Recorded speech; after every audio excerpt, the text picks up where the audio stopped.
алейкум ва рахматуллахи ва баракатух. Бисмиллах. Альхамдулиллах. Вассалату вассалям. Аля расулиллах. Судный день. Аль-хисабу валь-джаза. Расчет и воздаяние. И на прошлой лекции у нас было первое дело, за которое Аллах будет рассчитывать человека в судный день. И самое первое из всех наших деяний, за что мы будем спрошены, это, несомненно, наши намазы. И человек, который провалит этот экзамен, в дальнейшем ему будет еще хуже.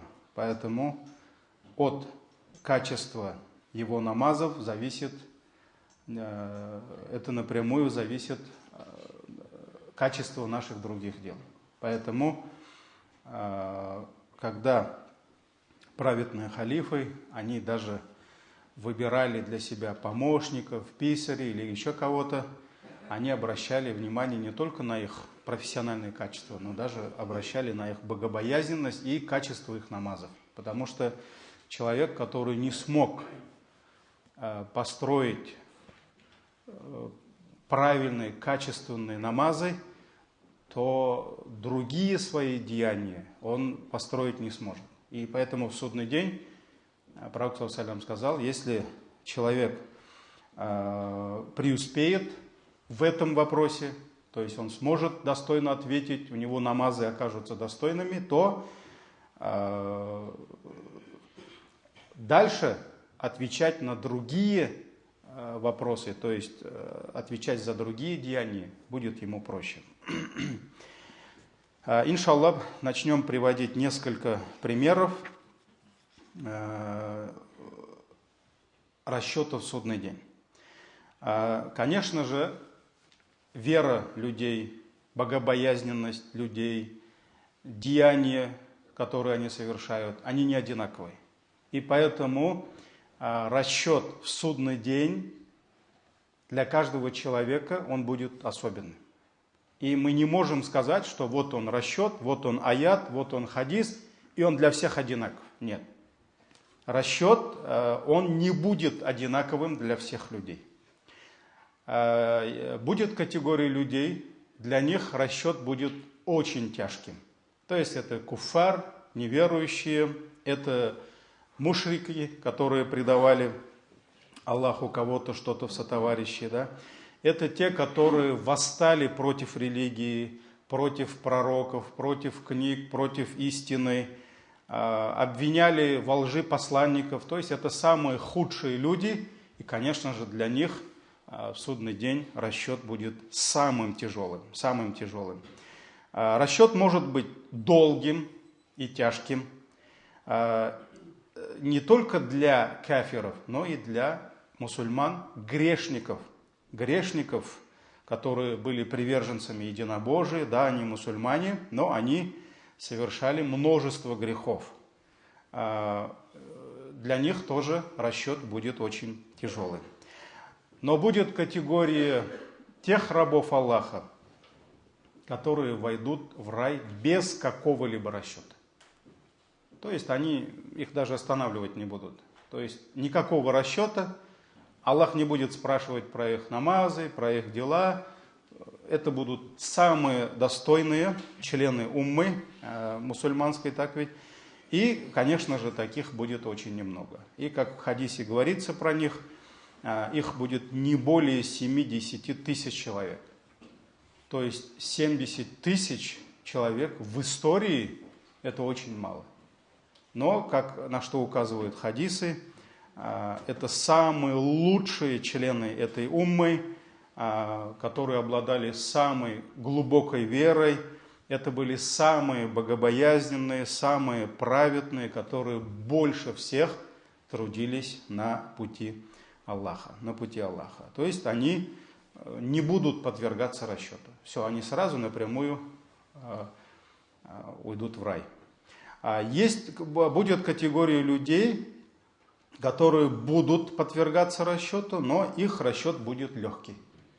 Их расчет будет легким, их расчет не будет долго обсуждаться, и Аллах не будет подробно разбирать их дела. Потому что если Аллах начнет разбирать чьи-то дела подробно, то все, здесь уже человек застрянет.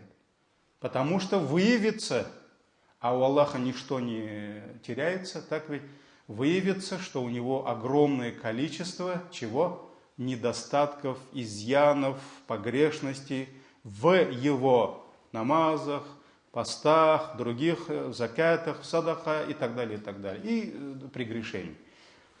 прегрешений. Поэтому та категория, которых Аллах будет рассчитывать, это, то есть им будет суждено пройти легкий расчет, то это те, которых Аллах не будет разбирать каждое их дело. Он их просто простит.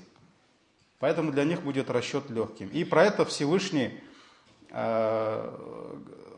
сказал в суре «Разверзнется», это аяты 7-8 аяты.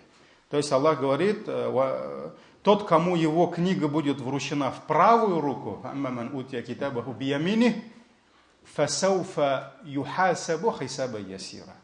то есть тот, кому его книга будет вручена в правую руку, то есть если человек в судный день получит книгу с его деяниями в правую руку, спереди, это знак, это добрый знак, да, того, что его расчет будет легким. Если он получит в левую руку или сзади, то будет понятно, что расчет будет очень тяжким, очень тяжелым. Поэтому Аллах говорит, «Фасауфа юхасабу хайсабан ясира». То есть он получит расчет какой? Он сауфа юхасабу, да, он будет рассчитан. Аллах будет рассчитывать его. И ангелы, но хайсабан ясира, то есть легким расчетом. Аллах Тааля облегчит ему. И вот здесь уместно привести хадис в сборниках имама Аль-Бухари и Муслима от Аиши. Аиша, радиаллаху анха, рассказывает, что посланник Аллаха, саллаллаху алейхи ва саллям, сказал: каждый, кто подвергнется расчету в судный день, он пропал. Пророк саллаллаху алейхи ва саллям сказал: он пропал. И тогда Аиша спросила: я Расуль Аллах, разве Всевышний не сказал в Коране тот, кому его книга будет вручена в правую руку? То есть она, знаток Корана, она вспомнила аят, где Аллах сказал: если кому-то в судный день передадут его книгу с его деяниями в правую руку, для него расчет будет легким. А пророк саллаллаху алейхи ва саллям сказал: у кого, кто будет подвергаться расчету, он пропал. И поэтому она спросила: как же, вот Аллах говорит про легкий расчет. И посланник Аллаха саллаллаху алейхи ва саллям сказал: это только представление дел. То есть это только то, что ему покажут его дела. А тот же, чей расчет будет обсуждаться, то есть если начнут разбирать каждое дело, как он это сделал, с каким намерением, да, какова была уровень искренности его, какова была смиренность его намазов. Если каждый вот это будут разбирать, пророк саллаллаху алейхи ва саллям сказал: он непременно погибнет.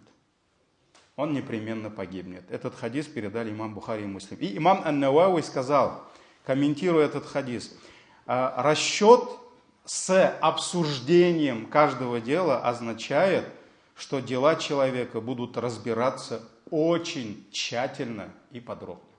То есть, если Аллах начнет вникать и показывать каждое дело, подробно разбирая, тогда никто не спасется. И Кади Ияд, рахимахуллах, сказал, это также слова имама Навауи, а слова «будет подвергаться мучениям» имеют два значения. Первое – это само обсуждение и разбор его дел. То есть то, что уже начнут разбирать, это уже мучение. Потому что выявится огромное количество изъянов, недостатков. На самом деле мы, когда совершаем какие-либо дела, мы их быстро забываем. Вот кто может сейчас помнить, разобрать его вчерашние 5 намазов? Только фарзы.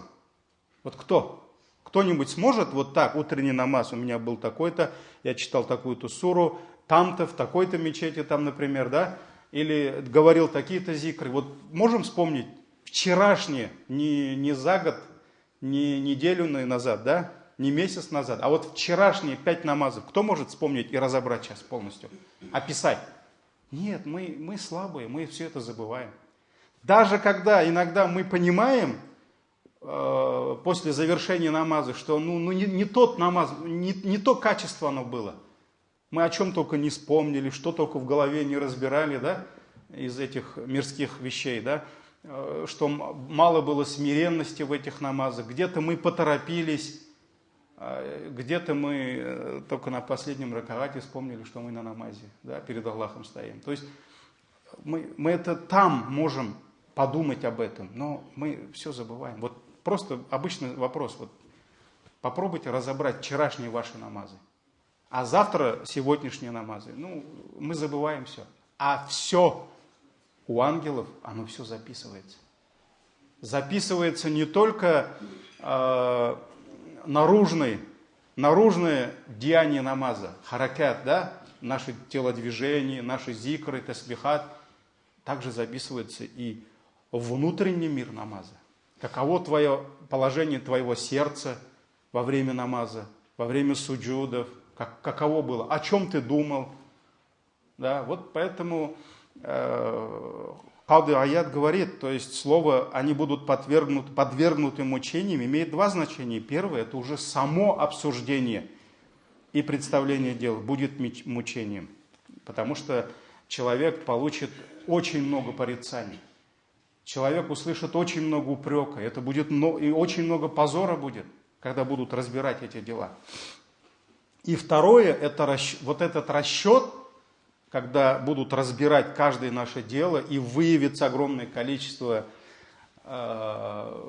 недостатков, изъянов, погрешности, да, вот этот расчет, он приведет человека к мучениям в огне. Поэтому это означает, имам ан-Навави говорит, что большинство людей, они пренебрегают какими-то из своих обязанностей. Они делают огромное количество упущений.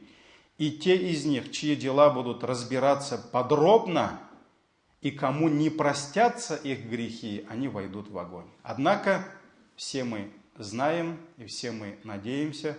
Мы знаем, что Аллах прощающий, и мы надеемся, что Он простит грехи. Потому что Аллах прощает все, кроме ширка, конечно же, кому пожелает. Поэтому вот у каждого человека расчет будет индивидуален. Даже вот эти 50 тысяч лет, об этом мы говорили, так ведь, вот эти 50 тысяч лет, которые, это вот протяженность судного дня, для каждого человека он пройдет по-своему. То есть не для всех это будет вот 50 тысяч. Это подобно как в этой жизни. Вот кто-то там в 11 ночи только прилег и все. Он открывает глаза, уже утренний намаз. То есть для него ночь оказалась такой быстрой. Так ведь? Он только лег, уже проснулся. А для кого-то? Обычно для кого ночь тяжелая? Кто болеет? То есть кто-то провел те же 8 часов. И ты спал 7-8 часов. И он 7-8 часов на простыне лежал. Но он всю ночь мучился. И он ждал, когда же придет там время намаза, или когда же будет рассвет. То есть для них вот эти ночи, они абсолютно разные. И то время, которое мы проводим в каких-то, я не знаю, в земных наслаждениях, в кругу семьи, с женой, с детьми, иногда мы даже не чувствуем, как там 3-4 часа куда-то все прошли. А кто-то, у кого там, не знаю, голова болит, зуб болит, какие-то у него другие болезни, он не может час у него не проходит. И вот судный день, в зависимости от того, какой была у него вера, какая была богобоязненность, какие у него были дела, от этого зависит, как для него пройдут эти 50 тысяч лет. А не для всех 50 тысяч лет. Но для кого-то, как в хадисе говорится, пророк саллаллаху алейхи ва саллям сказал, эти 50 тысяч лет, они пройдут. Кто вспомнил хадис? Как между Зухром и Асром. То есть вот Зухр почитали, и уже Аср. Все, прошли 50 тысяч лет. Аллах милостивый. Поэтому все это зависит от нашего имана, таухида, богобоязненности, от наших деяний. Давайте начнем, иншаллах, приводить некоторые примеры. Примеры, как Аллах будет рассчитывать судный день. Первый хадис, субханаллах, это я постараюсь, еще у нас 6 минут, прочитать этот хадис. Этот хадис передал нам Абу Хурайра, радиаллаху анху. И когда Абу Хурайру попросили рассказать этот хадис, он несколько раз терялся. Он несколько раз куда-то уходил в мыслях. И даже было мгновение, когда он начал терять сознание. То есть, размышляя о тех словах, которые он сейчас расскажет, табиинам, не сподвижникам, а табиинам, да, он даже начал терять сознание. Потому что те слова, которые он должен был рассказать, они очень сильно влияли на его сердце. То есть он очень страшился того, о чем он сейчас будет рассказывать. Это мы с вами иногда можем 10 хадисов рассказать, 9 забыть из них. Так ведь? А для сподвижников это были величайшие слова. Для табиинов это были слова, которые меняли их жизнь полностью. И вот Абу Хурайра, радиаллаху анху, он даже несколько раз, он вот так даже уходил, его так поймали его. То есть он уже падал, терял сознание, а он еще даже не начал рассказывать. И наконец-то он пришел в себя, табиины говорят, и сказал: посланник Аллаха, саллаллаху алейхи ва саллям, рассказал мне о том, что в судный день, когда Аллах снизойдет к рабам своим, чтобы судить их, вся община, все люди будут стоять на коленях. То есть будут смиренно стоять на коленях, дрожать перед ним. И самыми первыми призовут 3. То есть людей. Первый – это тот, который знал наизусть Коран. Второй – человек, который был убит на пути Аллаха. То есть кто-то может подумать, что это был шахидом. И третий – это человек, который обладал несметными богатствами и тратил это богатство, как люди видели на пути Аллаха. Сначала Аллах скажет чтецу Корана. То есть это тот, который был знатоком Корана, он был хафизом Корана. Так ведь? То есть это на самом деле великий человек. И он добился великого результата. То есть он стал хафизом, специалистом по Корану. И Аллах спросит у него: разве я не научил тебя тому, что не спаслал своему посланнику? И он скажет: конечно, конечно, ты научил меня, о мой Господь. И Аллах спросит: а ты что сделал с тем, что знал? То есть я научил тебя Корану? Да, ты научил меня Корану. А что ты сделал с этим? Я тебе дал великое знание. То, что ты знал, то, что было послано посланнику. Что ты сделал? И он ответит: я был занят им день и ночь. То есть я день и ночь читал Коран, учил людей Корану и так далее, и так далее. И Аллах скажет ему: ты лжец, ты лжешь. И ангелы скажут: да, ты лжешь.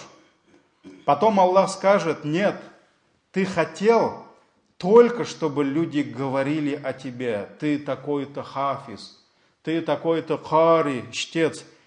И они говорили о тебе так. То есть получается, человек, да, он выучил Коран, но не ради Аллаха. Он выучил это для того, чтобы люди почитали его, чтобы люди уважали его, чтобы люди говорили: а вот он идет хафиз настоящий. Да? То есть Аллах скажет: ты лжец, ты лжешь, и ты сделал это только для этого. И да, люди говорили так. Люди говорили так. После этого приведут обладателя богатства, то есть это будет очень богатый человек. И Аллах скажет: разве я не дал тебе все, в чем ты нуждался, так, так, что тебе не нужно было никому обращаться. То есть все, что нужно, я тебе дал. И тебе не нужно было ничего ни у кого просить. У тебя было все. То есть он был в достатке. И он скажет: да, мой Господь, это так, ты мне все дал. И Аллах спросит: а что ты делал с тем, чем я тебя наделил? То есть я тебе дал богатство, достаток. Как ты это все использовал? И он ответит: я поддерживал родственные узы, то есть я помогал своим родственникам, я раздавал милостыню, садака на пути Аллаха. Тогда Аллах скажет ему: нет, ты лжешь. И ангелы скажут: ты лжешь. На самом деле он раздавал, он это делал, он помогал родным, он раздавал садака. Но Аллах скажет: ты лжешь. И ангелы подтвердят это: ты лжешь. И Аллах скажет: ты просто хотел, чтобы люди говорили: вот он какой щедрый, машаллах, он столько садака раздает, он столько родным помогает. То есть он все это делал на самом деле, но не ради довольства Аллаха, а ради похвалы, чтобы люди превозносили его. Он говорил: а вот он тот великий, который там мечети строит, здесь, там раздает, да? И они на самом деле говорили так. Люди на самом деле много говорили о нем. Затем приведут третьего, кто был убит на пути Аллаха. То есть человек пожертвовал своей жизнью. Все, он был убит на пути Аллаха, да? И Аллах скажет: за что ты был убит? Он скажет: о Аллах, ты повелел мне сражаться на твоем пути, делать джихад. И я сражался до тех пор, пока меня не убили. То есть все, он шахид, да? Аллах скажет ему: ты лжешь. И ангелы скажут: ты лжешь. На самом деле он пошел воевать. На самом деле он не пожалел своей жизни. И он был убит. Но Аллах скажет: ты лжешь. После этого Аллах скажет: ты просто хотел, чтобы люди говорили о тебе. Такой-то, такой храбрец, такой герой.